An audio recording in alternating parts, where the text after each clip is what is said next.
অনেক দিন তো হলো, কিন্তু কিছু তো আমার জীবনে হলো না। অনেক কিছু করা হয়েছে, অনেক জায়গায় দৌড়াদৌড়ি করা হয়েছে, কিন্তু কিছু হয়নি। যখন জানতে চেয়েছিলাম কি কি করেছেন আর কোথায় কোথায় দৌড়েছেন, উত্তর ছিল একটাই, যে আমরা বিভিন্ন অ্যাস্ট্রোলজার দেখিয়েছি এবং বিভিন্ন জায়গাতে যে যা বলেছে তাই করেছি, কিন্তু কিছু হলো না। একটা কথার উত্তর সবাই দিন তো, যে আপনাদের কোথায় লেখা আছে যে একটা রত্ন ধারণ করলেই আপনার জীবনের সবকিছু গ্রাফ পাল্টে যাবে? কে বলেছে এটা? আমরাও বলি না যে একটা মানে রত্ন নিন আর আপনি সব রাতারাতি চেঞ্জ হয়ে যাবে। আপনার জীবনটাকে পরিবর্তন করতে গেলে কি কি দরকার সেটা কিন্তু আমরা আমাদের ভিডিওতে বারে বারে বলেছি। যে রত্ন ধারণ যেমন একটা পার্ট, এরকম বাকিও ৬টা ৭টা পার্ট আছে। সেগুলোকে কিন্তু প্রয়োগ না করা পর্যন্ত আপনার কিচ্ছু হবে না।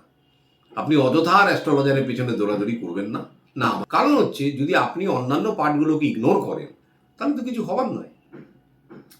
এবারে হাতে একজন অ্যাস্ট্রোলজারের কাছে যাচ্ছে, তার বিধানটা হয়তো তার পছন্দ হলো না, আবার আরেকজনের কাছে গেল। দেখুন, প্রত্যেকেরই বিচার ব্যবস্থা কিন্তু কিছু হলেও আলাদা। এক একজন এক এক দিক দিয়ে ভাবেন, কেন চিন্তাধারাটা ভিন্ন হয়, যার জন্য তাদের প্রেডিকশনটাও ভিন্ন হয়, রত্ন প্রেসক্রাইবটাও ভিন্ন হয়। এই করতে করতে দেখা যায় যে আমাদের প্রতিটা হাত একটা রত্ন ভাণ্ডার তৈরি হয়ে গেছে। অতঃপর এতগুলো প্ল্যানেটের এনার্জি ক্যারি করার জন্য কেউ আর কাজ করে না। কিন্তু আমরা বলেই দিয়েছিলাম কেউ আর কাজ করে না। এই জাতীয় মানুষদের হয় ক্যাটসাই নয় গোমেদ একেবারে কম্পালসারি থাকতেই হবে।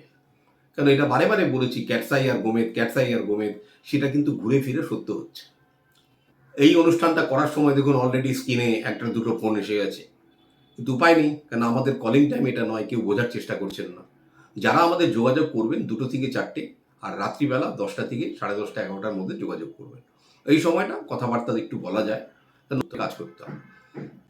এবারে মনে করুন যাদেরই এরকম মানে মনোভাব, দেখুন আপনার মুখের যে বাণী, সেই বাণীকে প্রথম সংযত করবেন। সেখানে কিন্তু মা সরস্বতীর বাস, এটা খেয়াল রাখবেন।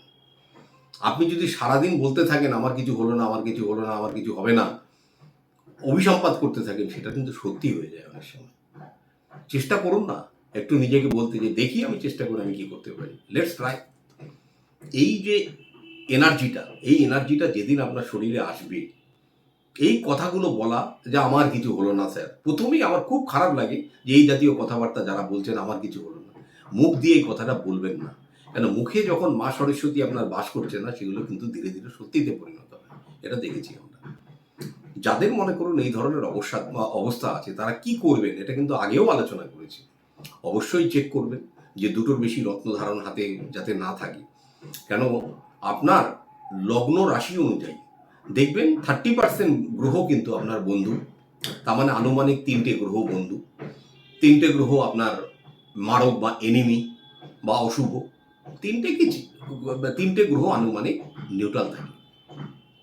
এবার আপনি আপনার যেগুলো বন্ধু গ্রহ সেগুলোকে প্রথমে চেষ্টা করবেন কারা কারা, কারণ প্রত্যেকটা লগ্নেরই দেখবেন একটা করে বন্ধু প্ল্যানেট আছে, সেটাকে দেখবেন সে কোথায় বসে আছে, তাকে সাপোর্ট দেওয়ার দরকার আছে কিনা। এটা কিন্তু বিরাট বড় গোল্ডেন রুল আজকে শেয়ার করে দিলাম।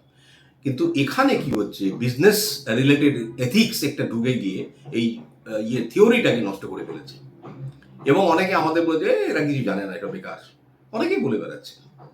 তাতে আমাদের কিছু যায় আসে না, আমাদের কিছু যায় আসে না, কারণ আমরা যে জায়গাটায় দাঁড়িয়ে রয়েছি ফাউন্ডেশনের উপরে, আর যেভাবে বর্তমান প্রজন্মকে দেখে বোঝার চেষ্টা করেছি, আমরা বুঝে গেছি যে এদের কী দরকার, কী ওষুধে এদের রোগ সারবে, এইটা কিন্তু আমরা বুঝে গেছি। যার জন্য রত্ন শুধু এককভাবে আমরা কোনো জায়গায় প্রেসক্রাইব করিনি। রুদ্রাক্ষ থাকছে, স্পিরিচুয়াল কারেকশন থাকে, নিজের বডি এনার্জি কারেকশন থাকে, এবং সর্বোপরি পোশাকের এনার্জি কারেকশন করতে হয়। কারণ আজকের দিনে মনে করুন যে দিনের যে রং সেটা ব্যবহার না করলে, সর্বোপরি দেখবেন আপনার মুখের যে অ্যাপিয়ারেন্স, এই অ্যাপিয়ারেন্সটা যতক্ষণ চেঞ্জ না হবে আপনার কিছু হবে না। হাতের যত্ন পায়ের যত্ন না নিলে তাতেও কিছু হবে না। পকেটে যদি পেন ক্যারি না করেন, হাতে ঘড়ি না রাখেন, কিছু হবে না। এটা জেনে রেখে দিন। পেন মানে এই না কিন্তু যে একটা মেটালের এই প্লাস্টিকের পেন পকেটে গুঁজে আপনি ঘুরে বেড়াচ্ছেন, সেটা একটা মেটালের পেন, গোল্ডেন বা সিলভার যেটাই রাখবেন, এবং সেই পেনটা যেন একটু মোটামুটি কোয়ালিটির হয়। কারণ যখনই কোনো কোয়ালিটির জিনিস শরীরে ধারণ করবেন, আউটপুটটাও কিন্তু কোয়ালিটির পাবেন। এইভাবে দেখুন, নিজের এনার্জিকে কারেকশন করুন, মুখ দিয়ে বলার চেষ্টা করবেন না আমার দ্বারা কিছু হচ্ছে না।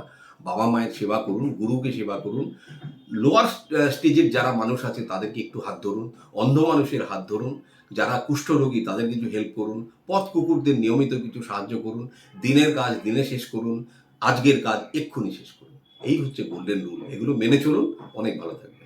নমস্কার।